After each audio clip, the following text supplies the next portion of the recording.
On Thursday, Senate leader Opeyemi Bamidele took a swipe at Arise News report, saying that contrary to what he reported, the Senate did not suspend the tax bills.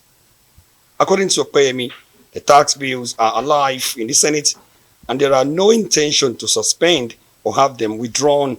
We have just passed our votes and proceedings, which is a reflection of our deliberations of the previous legislative day, being yesterday.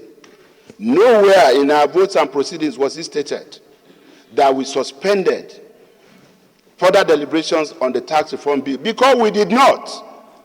And I felt it would be important to place on record that this Senate did not suspend or withdraw. I will address that later, sir.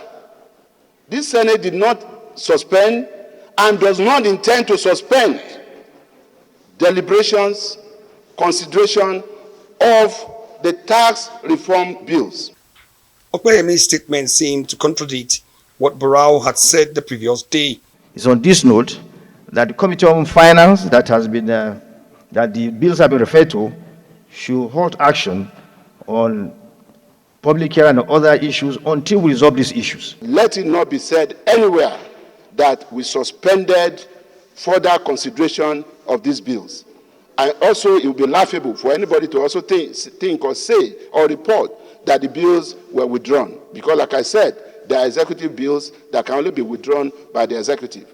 However, on a Rise prime time interview with Nasarawa State Governor Abdullahi Sule, there was a misconception of a withdrawal of the tax bills.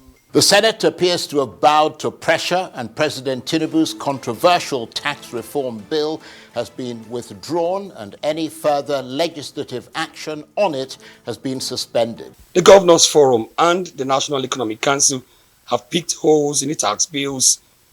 At plenary on Thursday, Senate said it could not be bullied and would not bow to any external pressure.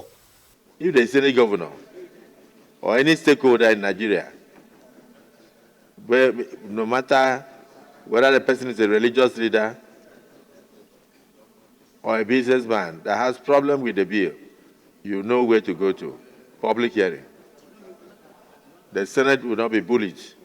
He said all he did with the 10-man ad hoc committee set up on Wednesday is in continuation of his legislative actions on the tax bills. You can't imagine what it means for multiplicity of taxes to be abrogated. You can't imagine what it means for people who earn less than the minimum wage or even minimum wage not to pay tax. Yeah, so the exemptions are such that up to 100 million Nigerians will benefit from these tax reform bills. So let's not listen to social media. Let's not listen to Arise Television. And I hope they are well guided with the explanation of the Senate leader.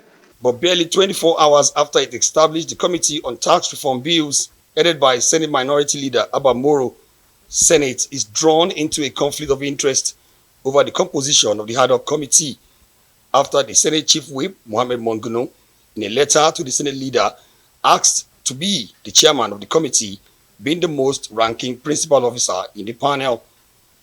President of the Senate, Godswill Akpabio, turns down the request, saying it's even an error to have Monguno or indeed any other principal officer in the committee in the first place.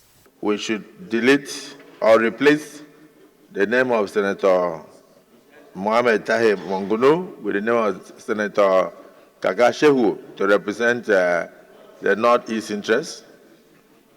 And then we should delete 3B11, including principal officers. Akpabio subsequently corrected another error made by Barrow when he removed Monguno from the tax committee, replaced him with Senator Shehu Kaka, also from Borno State. Omo Bazwai, Arise News.